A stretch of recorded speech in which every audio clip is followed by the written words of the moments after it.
California. We are socializing, getting to make connections through our business networks. We've brought out potential donors, and we have the nonprofit community here today, and we are going to hear a panel about what it's like fundraising in such a difficult economic environment today.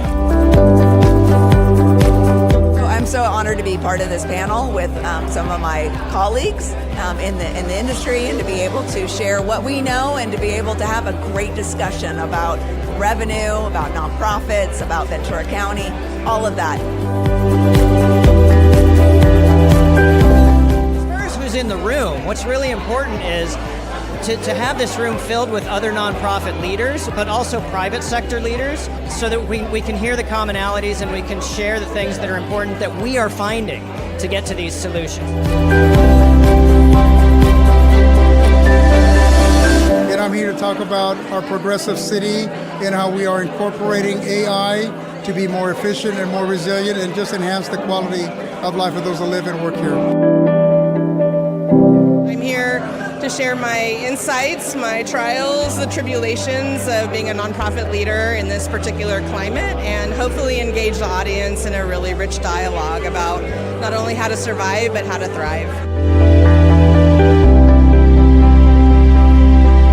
It feels like a lot of love, a lot of warmth and connection, and a lot of these individuals have been around each other for many years. The vibe is great, it's uplifting, everyone is just super enthusiastic, so I'm just excited to form part of this panel. We're really trying to uplift the whole sector and get awareness for the sector. So if everybody can be successful in this nonprofit fundraising area, then everybody, it helps the whole industry.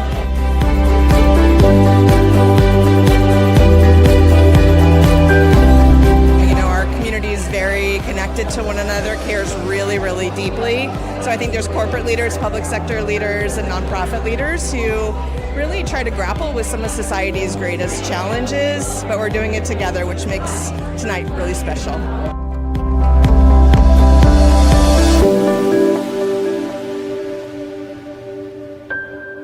Sandra Mitchell, KTLA.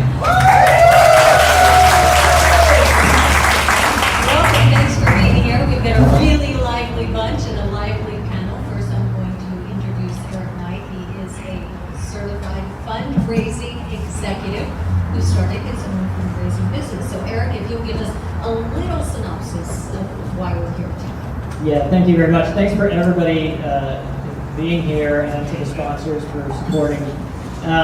This is a cool room, by the way. I can't wait to hear the questions after and hear the perspectives from the panel. And it's an important conversation, I think. I mean, ultimately, we're here to talk about nonprofit organizational health as a public good and how important that is. Organizational health can mean a bunch of different things, right? It can mean culture, it can mean governance, it can mean program strength. Today, I think we're probably going to mainly talk about revenue strains and how that has appeared since early 2025, and hear from these important perspectives, and hopefully all of you, either in the nonprofit sector or the private sector, hear solutions or new ideas and things that we can be doing. Because things have changed. Demands are up, and the state of philanthropy is very different.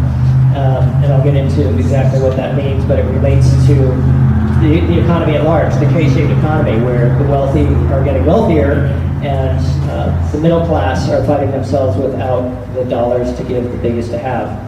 So that's showing up in interesting ways, and there are new technologies that can help that. There's also technologies that hinder it with promises of quick fixes, and I'll get into a little bit of that too. There's a great Maria Popova quote that says something like, it's the quality of our attention shapes the quality of our lives. And I believe that's true, and I believe that's true with organizations. So the quality of our attention, the quality of the things that we are paying attention to right now in our organizations are shaping the organizations that we're going to lead tomorrow and next month and next year. So I think a lot of this conversation is going to be on where we're putting our attention right now versus in the past, and where we're going to put it moving forward to make sure that our organizations are as healthy as they can be. All right, Eric, thank you. We're going to introduce our panel right now. Actually, I'm going to get you guys to self-introduce, so just your name, your title, and maybe very quickly, one of the biggest challenges you're facing right now. Mayor, we'll start with you. Absolutely. My name is Luis McArthur, and I'm the super proud mayor of the city of Oxnard, and it is so nice to be here in this room with just such positivity. The vibe is just great, and especially when you're a politician, just surround yourself with so much positivity. There's a lot of challenges. I would be remiss if I didn't talk about the federal activity that has impacted us here locally. It separated families, it impacted our economy here, and we're struggling with that. And also we're looking to AI to be that much more efficient. I was speaking with Eric just before we convened here at the panel. And just the challenges, I think, for municipal government, oftentimes the things we can do, we defer to nonprofits without fully understanding the struggles and the challenges that they're facing. So that's most important for us, because typically the gaps are filled by nonprofits. Thank you. Hi, good evening. I'm Dena, Jenson. I have the great honor of serving as the director of the Center for Nonprofit Leadership at California Lutheran University. I have the best job in the county, hands down. I get to work with all of the nonprofit board members, CEOs, mid-level staff, volunteers, the people who are at the heart of our sector, and I'm so honored to fulfill that role. When I think about this moment, when 2026 started, I thought, well, all we have to do is fortify ourselves and get through a time that would have a beginning, a middle, and an end, and I don't think that way any longer. This is our seeking normal is no longer the operating condition. It's about fortifying our leadership and our organizations for who we need to be in the future, not who we were in the past. Well said, Dena. Hi everyone, my name is Monica White. I'm the president and CEO of Food Share Ventura County, your local food bank. And thank you. I'm so glad that people showed up. Seriously, I was like, you're gonna put my name on there and you're gonna think people are gonna show up, they're not gonna show up. Look at everybody came. They came to see Lewis, I know it. Our job as the local food bank for Ventura County is to source and distribute all the food that we can to be able to help feed 250,000 individuals in Ventura County. Our challenge is that the need is rising, the amount of food is going down, and the amount of revenue is decreasing as well. So, pretty much everyday occurrence challenge. We'll talk more about it later. I got to follow all that. My name is Eric Knight. I'm the founder of Aspira Philanthropy Lab. I launched the company about a year ago. Short version of it is I created a piece of software that I couple with advisory services, and I crunch numbers for nonprofits, and I create clarity so that they know exactly what to do next to maximize their revenue opportunities. Current systems, whether they have AI or not, are still sort of built as warehouses of information, and so I bridge that gap, and I create systems that really light up exactly what the next moves are and with which donors in the existing donor base. All right, everybody, we're going to spend about 40 minutes talking with our panelists tonight. You'll have a chance to ask questions afterwards, so try to think of those questions now, tuck them away, and at the end of our panel discussion, you'll get a chance to ask the panelists directly. Also, ladies, fix your hair. Guys, straighten the tie. We're being recorded tonight. This is all, you're on camera, and this will be on YouTube in a day or two. So any colleagues who couldn't join you tonight, they can tune in and watch on YouTube. Look at my high school.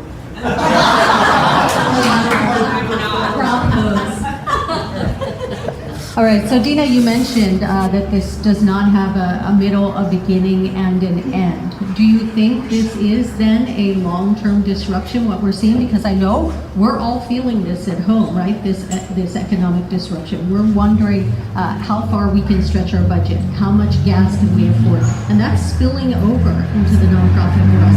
So is this long-term? Well, first of all, the stress and the uncertainty is real, and let's not call it anything other than what it actually is, which is stress. We have a strained social sector, we have a strained community, and I think we keep trying to put some band-aids on it. I also think there is a reality, especially in our region along the Central Coast, that we have really not had we haven't really had a break in these episodic disruptions to how community philanthropy and community good work and the politic work in Ventura County. They were natural disasters, they were man-made disasters, they were mass casualties, shootings. They did have sort of a cycle of recovery and we rebuilt resilience in our community. And this is something totally different. I think it is our new normal.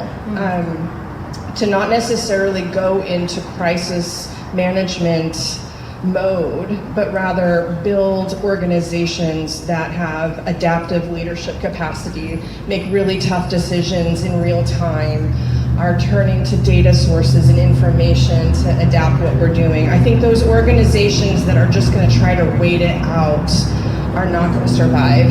I think the ones that are saying, like, we need to use this as a pressured opportunity to rejigger our operating model are going to be the ones that thrive. So I think it's tough decisions, it's tough conversations. Our sector is a social safety net, and we talk about ourselves, but the only part of the economy that talks about itself as what we're not, which is the nonprofit sector. And what we really are is the civic infrastructure of why we all love to live here and work here and play here and vacation here. And without the social sector, none of that would be possible. I challenge any of us to find someone in this room that's not touched by a nonprofit organization each and every day, whether that be recreation, feeding our neighbors and ourselves, arts and culture, going home with baskets of kittens that Amber promises never to give me. Our history, these are critical to the social fabric, and we can't do it alone. We're solving huge, societal issues. It has to be in partnership with the public and private sector, but we also need to have the same gas in our tank, the same levers. It's not like nonprofits are going to increase their prices and crack into a new market or expand geographically when we're locally bound. So we really need to test the way that resources flow to these critical organizations. Thank you. Monica, Dena mentioned the strain. Are you having to make choices on who actually gets food distribution in the community? And what is the pressure like between fundraising and distribution and helping the community? That's a great question. Thank you. Yes, we are seeing a strain, and the strain comes from a variety of sources. We are so fortunate that our sourcing of food and funds is very diversified, and that actually has helped us to be able to weather all of these storms. I've been at Food Share for going on 9 years now, and since I've been there, it has been one thing after another. I'm like, Jennifer, when does this stop? And she says, it doesn't, Monica. We had fires, we had floods, we had the mudslides, we had a global pandemic, we had a government shutdown twice, and I'm sure I'm missing something in there, but it seems like there's always something happening. And it's much like the news industry. Can you relate? 100%. And what we have found, though, that is our donor base. There's 3 types of donors, right? There is the loyal donors who are giving to us every single month. Mr. and Mrs. Smith send $10. We love them. We have Mr. and Mrs.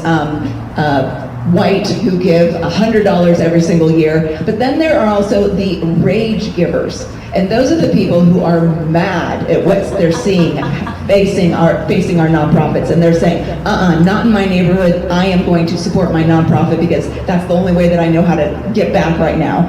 And then there is the disaster giving, and so during those the global pandemic and the shutdown and everything, that people want to be able to say, I want to help today. They may not be there for every single month, and they may not be mad as hell and not going to take it anymore, but they want to be able to help during that time. So those we see in these cycles that just keep continuing. The food is the same way. So we have our government commodities that are one of the sources that we get from, and when that gets taken away, we have to ring the alarm bell. We have to be able to say, hey, we need some help because this bucket of food is now what is it? What the word I'm trying to think? It's a Jeopardy, thank you. We need help, and that's when that empathy giving, that's when that disaster giving, and that's when that rage giving all comes back. So we do whatever we can to be able to make it work from wherever we can. And Mayor, I know that nonprofits are an important part of any community. Ventura County is a very close, a very giving community. Are you starting to see any gaps between what the nonprofits can support and what your community really needs? Well, absolutely. We're saying, you know, when I came in, I've been a mayor now for just over a year, and Doris, you remember, and Denise, I was so enthusiastic coming in, wanting to prioritize beautifying our city, which I've done, but also like paving the streets and just focus on those things that are within the purview of the mayor's office, right? Prioritizing our police department, realizing that when we have a city that's safe, it entices and invites investment and home ownership and young people to go away to college but come back when we can really offer good jobs for them. So that's what I was going to focus on. But then, my gosh, what we had happened, right? Then I had to sit there and defend the work of our police department, because the erosion of trust and professional law enforcement was injured, and I've been spending a significant amount of time doing that. Not to mention then, not only the erosion of trust within our local government, but also with some nonprofits as well. And then when we saw them being impacted financially, some of them were turning to government for assistance. And then for us to then prioritize, what do we do? Do we then take taxpayer dollars and fund certain nonprofits to try to meet their threshold because they're seeing an impact? And so those are the challenges that we're seeing. And so it is impacting us at the local level. Eric, Monica mentioned the type of donors and the variety of donors. And I know there is more ways than ever to give, especially online. How important is a digital presence, and is that the kind of relationship that people should be building? Sorry, I forgot to use my mic.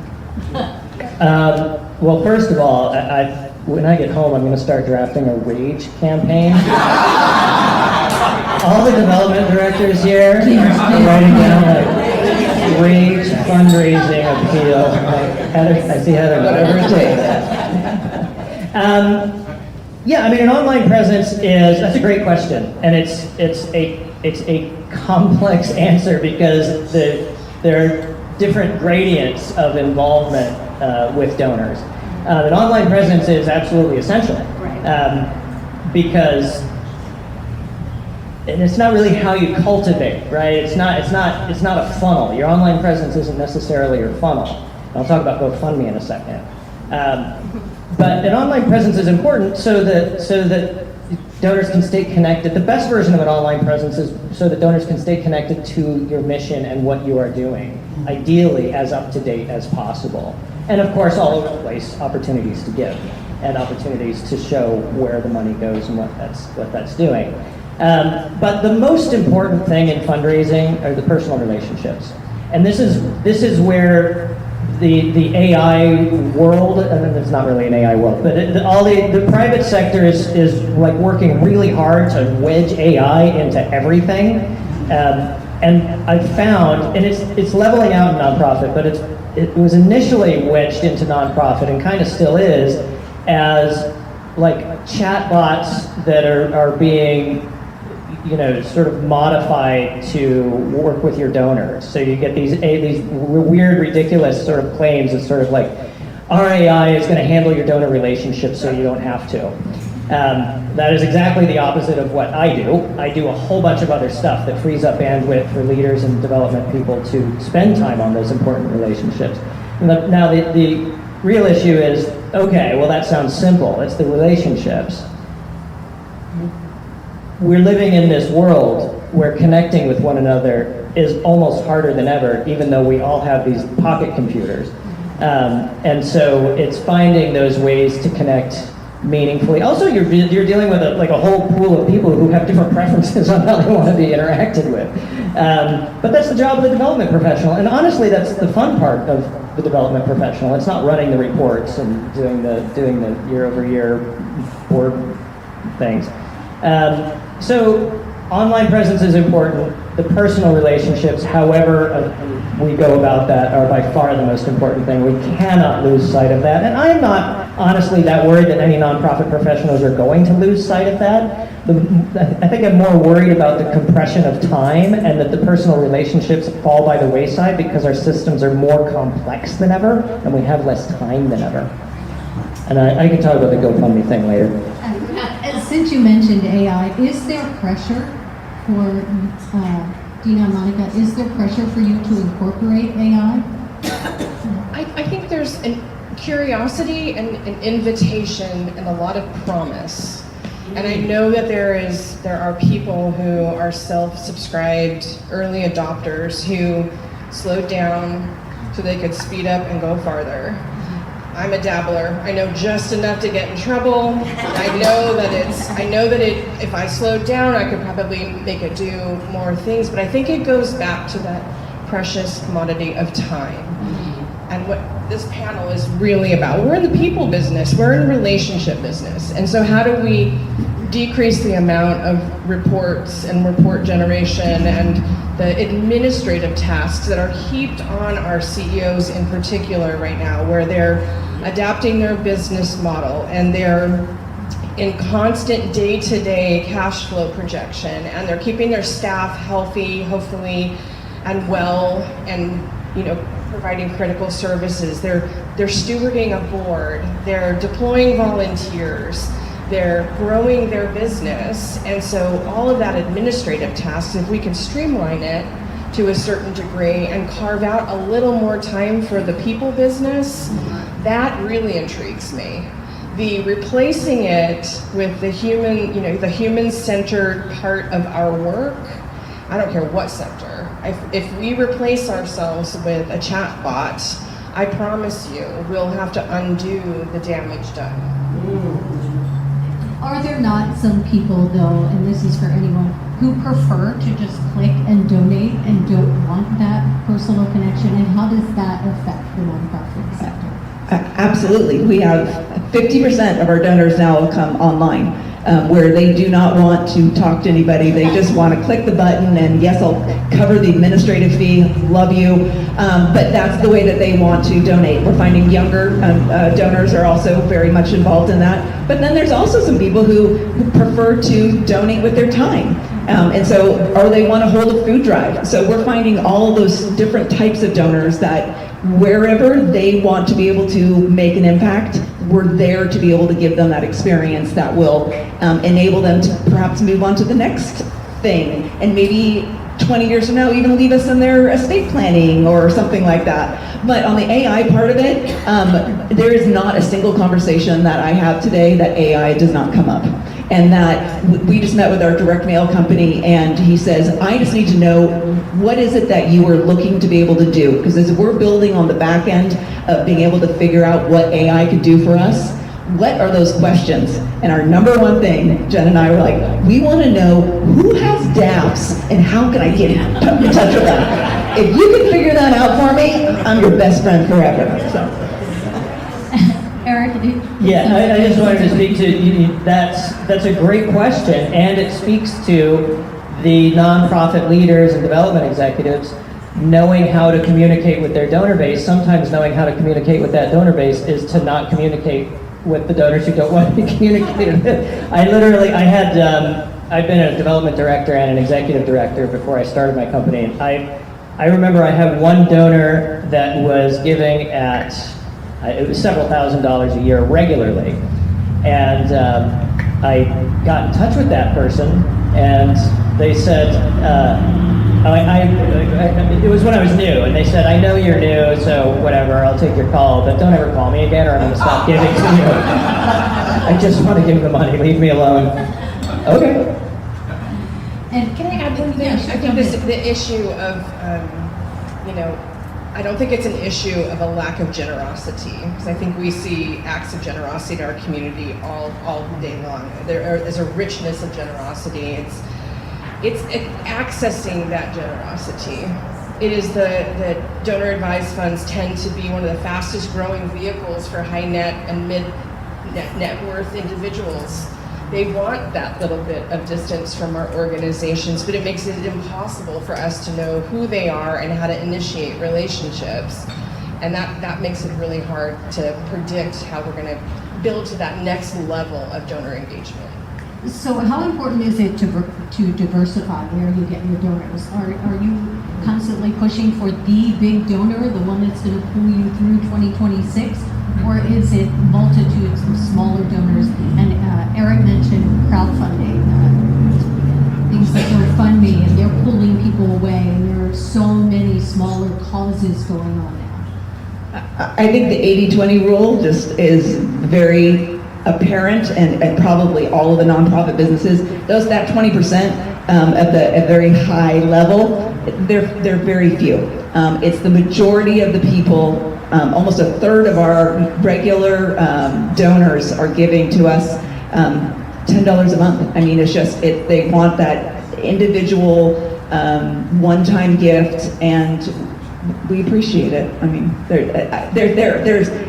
there's so many people who want to give just a little bit because that's all they can, and we get the little notes from the little old ladies saying, "Oh my gosh, all I can give you is $5 this month, Monica," and I'm like, God bless you. But we appreciate all of it. That is a real sense of community. Mayor, I'm wondering what you would like the nonprofits in your community to know after the government cuts and things like that. Is there a message to the nonprofits?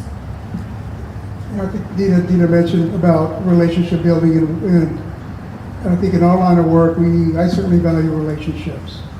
It's those one-on-one contacts, and that's how you get things done. And so for me, those that know me, I typically go and knock on doors, introducing myself to businesses, finding out, what they do in our city and how I can be of service to them. And so that's the same for nonprofits, is to have that engagement, that relationship. And just to give you a little bit to AI, that's where I think we're so accessible now through text messaging, through emails, and how do we become more efficient with our time? And that's, for example, for me, is using ChatGPT to essentially dissect and break apart the volume of the agenda reports, for example, to break it apart. But it asks and it probes for good questions to get clarity on certain issues, but you can't negate the importance of the one-on-one relationships, for example, with your staff. Because you can look at them straight in the face. For example, the deputy chief is going to just have a conversation about, tell me the value of this particular initiative. What is the value? And then you can see it, whether the authenticity, the passion behind it, and that's how then you make a decision based on that engagement and relationship. And same thing with the nonprofits, is to be able to have really robust, deep conversation about what is the gap that we see in our city and how can we then support one another in having those relationships. For example, should they need a space, can we then subsidize a location for them to operate, essentially helping them, but they are helping us and helping our residents in our city. But it's that one-on-one conversation. And I think donors are watching us too.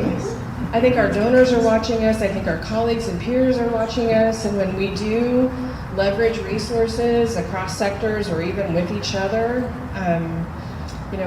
we're about 3 weeks out from moving in with the Museum of Ventura County, and you would say, really, that's kind of a strange set of situation. Well, no, it's not. They're an educational holder of our history. We educate nonprofit leaders. They're one of our most frequent, training attendees. We share donors and board members, and guess what? Our shared donors love this idea. They love that I'm not going to go and spend market rate on another piece of real estate and burn through $50,000, $60,000 in just the roof over our head. Because that's a big chunk of operating that I can push out into real programming for nonprofit leaders and board members. I think it inspires. Monica, I think when people saw you set up that feeding distribution center during the pandemic, within days, it might have been hours, but within days, it inspired all of us to take risks. It was okay to fail. It was okay to try hard things. Which we didn't fail. No fail. It was okay. It was Just to be clear. We didn't have to do that thing that we do in the sector, which is, we're not going to take it to market until it's absolutely perfect, until we know it's going to succeed and we know we're going to be able to fund the whole thing. you all demonstrated that if there was ever a time to be adaptive, it was now. Well, and actually, I love that you brought that up, because 6 years ago during the pandemic, April 1st, 2020, we held 6 different distributions during the week, and they were in all different cities throughout Ventura County. And we looked at each other and said, we're crazy, we cannot do this ourselves. So we have a staff of 40. It's not something that we can do. So we consolidated them all down, and now we have so here we are 6 years later, still doing our big drive-through distribution. We consolidated it to one, but it's at Oxnard College. We have 1,000 cars that come through every single Wednesday. It takes 75 volunteers to run it, and City of Oxnard's a great partner in helping us to be able to do that. But we got traffic control, we've got the police out there to make sure that it's safe and that people are getting fed. Collaboration. You said something very interesting. You said our donors are watching us. And I think overall in our country, there is a sense right now of not trusting our public officials, not trusting people who we are giving money to. Well, so, is that something that you're running into? No, actually, I think the nonprofit sector, when nobody's it's asking for accountability. Well, I think they're definitely asking for accountability. Yeah. And there's always going to be a bad actor, good person made bad choice, ends up in above the fold. That does not define the organizations. They can definitely be distracting, and then you paint with a very broad brush. But we can find bad actors everywhere in our community. We can self-police ourselves, we can hold ourselves accountable. But I do think a combination of the stories that we tell, the connective tissue, the relationships, the authentic relationships that we invite across the economy with our partners, that we don't just come to the mayor with a handout and say, can you bail us out? But actually, how can we build community together? Where do we have alliance and alignment with each other that we can, leverage our collective strengths to get something done? I think that kind of spirit, I think those are the things that donors are watching. But I think the sector is the highest trusted sector in the economy, as published over and over and over by, polling folks who are a lot smarter than me, but I definitely listen to what they have to say.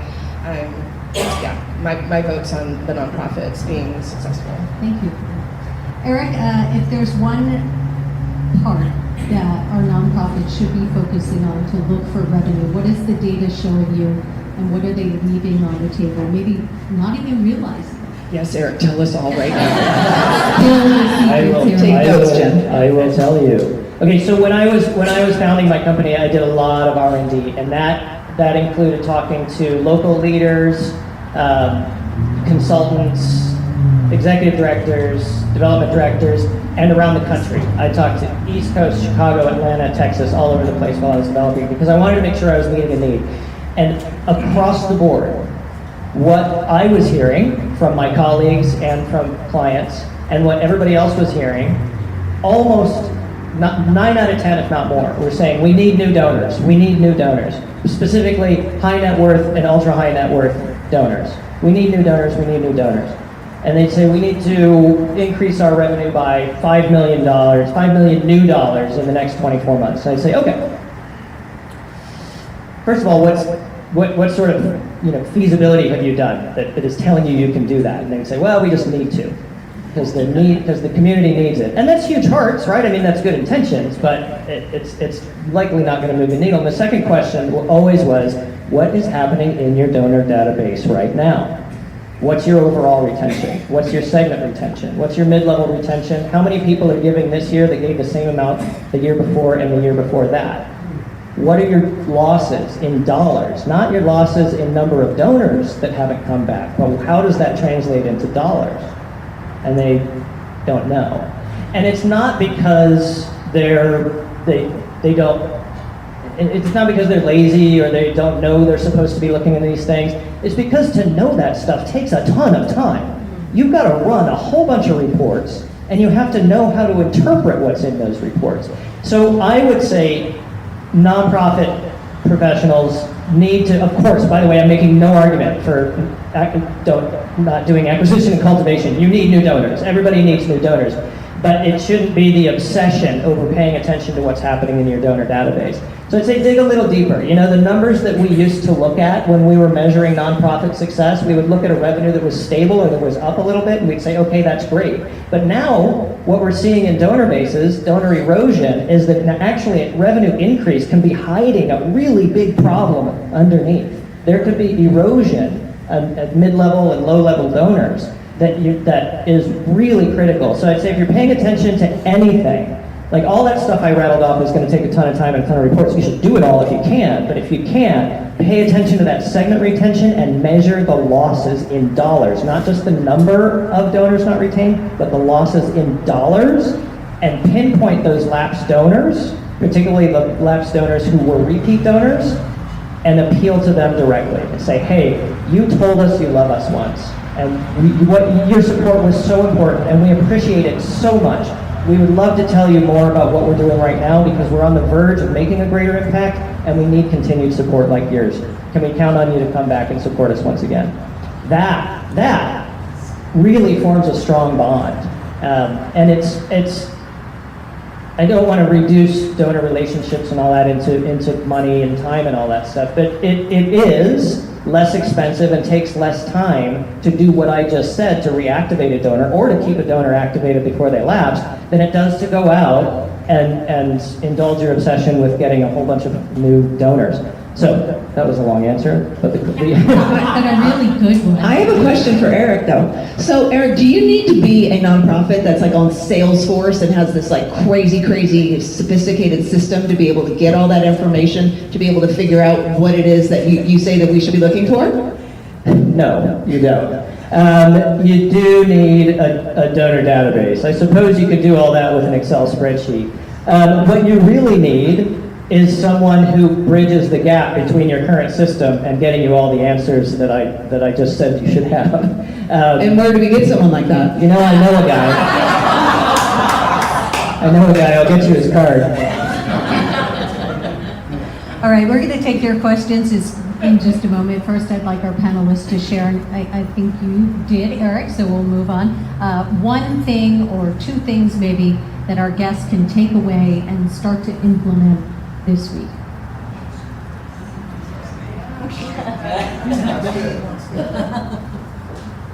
Well, I just start, I know John and I were talking about the implementation of artificial intelligence, and he knows that I'm very, very progressive, always looking at ways that we can be that much more efficient.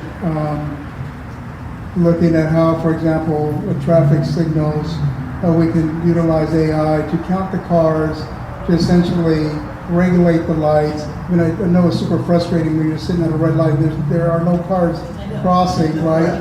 Where the implementation of AI could simply just detect the car and immediately change the light for efficiency. I'm looking at, for pollution sensors, for example, spreading them throughout the city to detect pollution, to detect our air quality.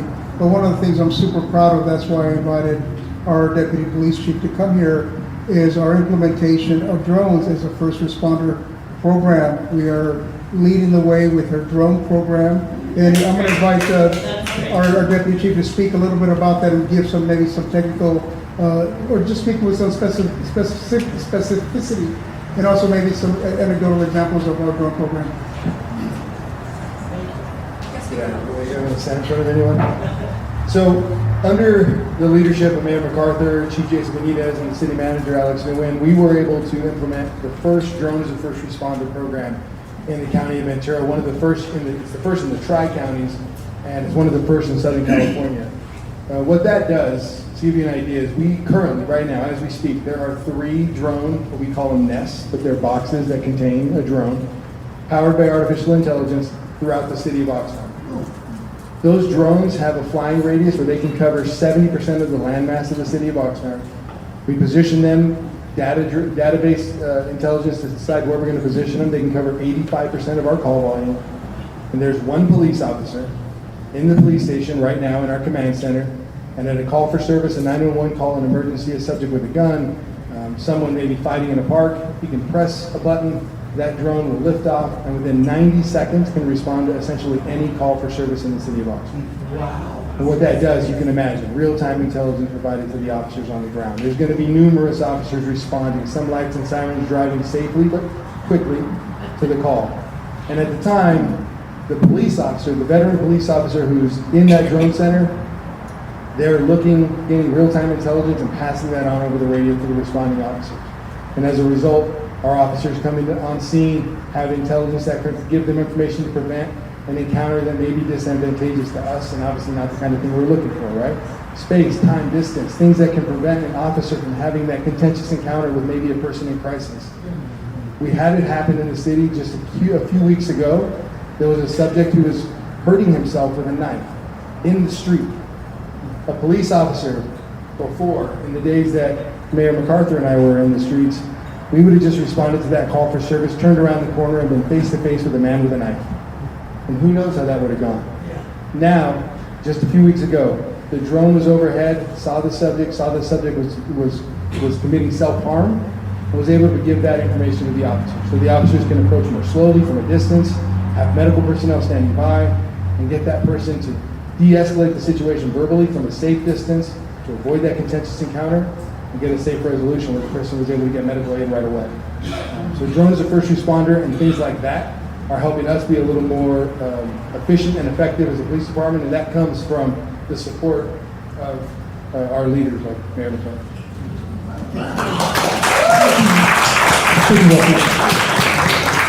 All right, anybody want to share? Now I wish I would have gone before that.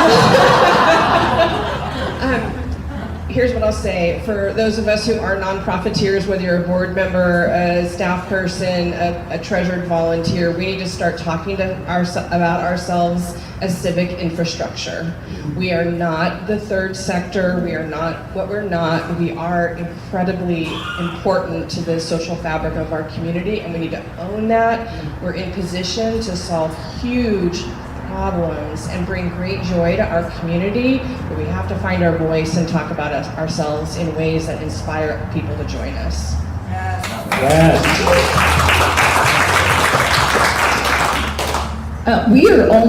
Food Share is only as good as our network. And so we have 200 different nonprofits that we work with that get food from us at no cost.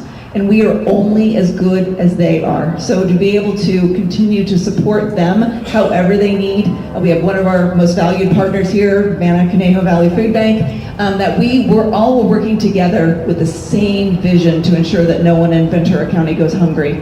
One of the things that Food Share is grappling with as well is capacity, and that we've been in our same food bank for 40 years, and we are literally turning away food because we do not have the capacity to be able to put it in the cooler, or we have the pallet spaces. And so Mark Lisagor mentioned this about our capital campaign. We are building a brand new food bank. We are 2 weeks away from turning in our drawings, and our pretty drawings, I think they're called something else, plans. Whatever, architects deal with that. And then we're starting that entitlement process, and we're so excited that we're going to be right here staying in Oxnard. It's going to be right down the street, right across from Gills Onions. 85,000 square feet will allow us to be able to take.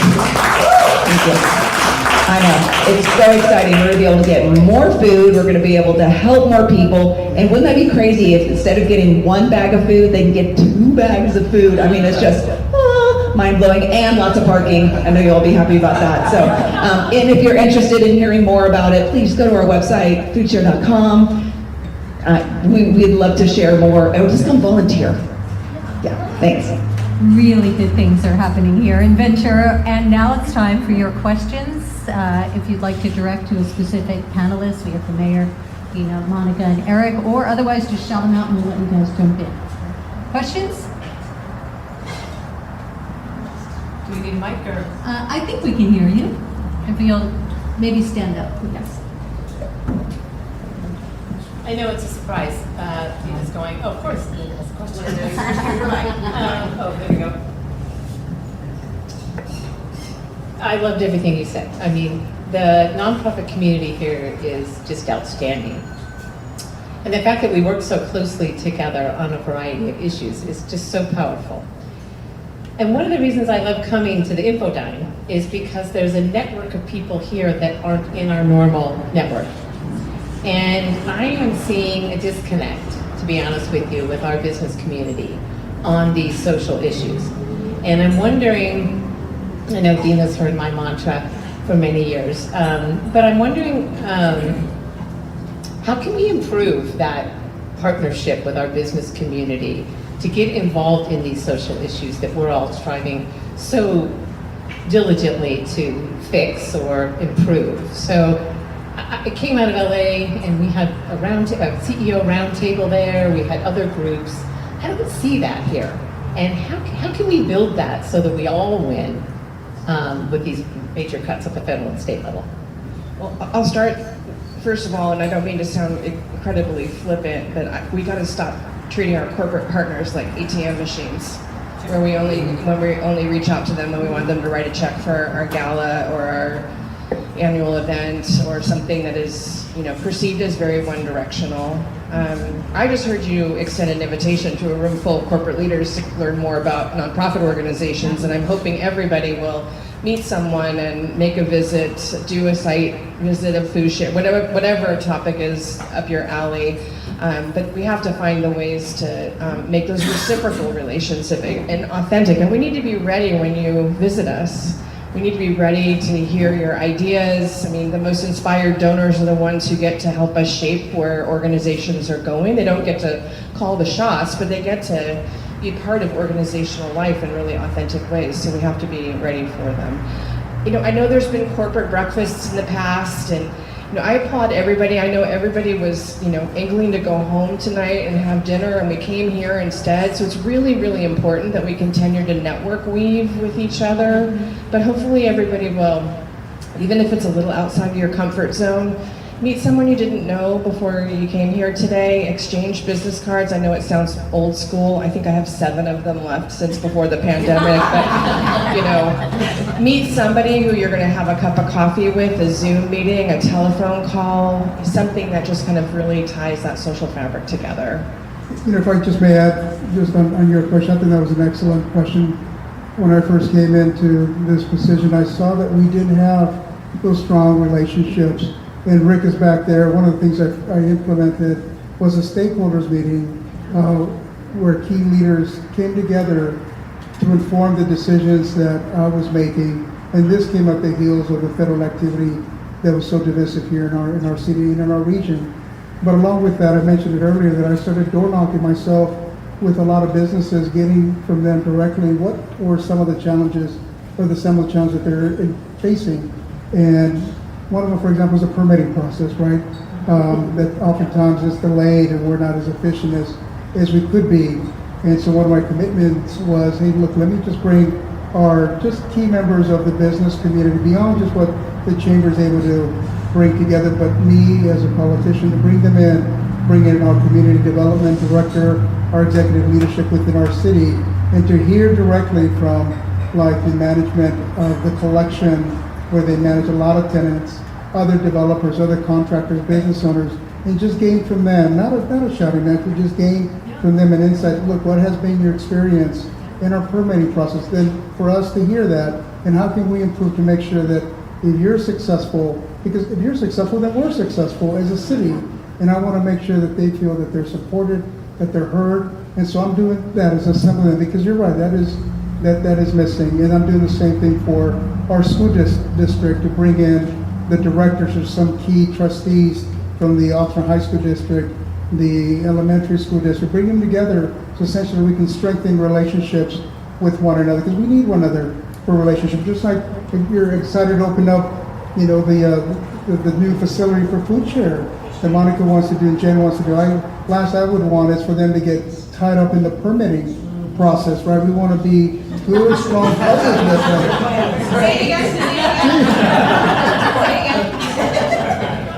So we want to be efficient. So that's a wonderful question. Thank you. Don't worry, Jen. We're all on video. It's going to be on YouTube. I don't necessarily have a question as much as I'd like to reinforce what Dena said with regards to the funding. So I'm a commissioner for the Port of Hueneme, and we believe in investing back in our community. But I've been a harbor commissioner now for, 6 years, and we have very few people who come back and tell us the impact that our money has made in the community. And I really would like to see more of that. We're going to continue giving either way, but I think that that's very important. We want to know, are we making a difference? Yeah, that's a really great point. That stewardship is a huge part of those corporate relationships. And I would just add one thing is kind of answering a question with a question. I don't know how we get more private sector individuals, particularly at that corporate level or C-suite level, to be interested in learning about board governance and serving on a board. I think that is really something that the nonprofit sector in this region specifically needs. There are a lot of people joining boards who don't have the willingness to actually learn about board roles and governance. The Center for Nonprofit Leadership. I have an offer for you, Eric. We piloted a program with Amgen back in 2019 to prepare their C-suite executives for board service, and we're now about 300 grads strong. Some of you actually have members, some of you have training. And it really is about tapping into their passions and inspiration. But I'll tell you, every 18 C-suiters that we have, they look at us like a deer in the headlights. Like, what do I have to contribute? I just took a pharmaceutical to market on an international scale, and I have a marketing background. What do I have to contribute to the nonprofit sector? And I said, let the line form. So if you are interested in a small group over lunchtime of your up-and-comers and your high performers and your high potential folks who a little civic leadership is a great way to invest in their leadership development, we can do all the rest.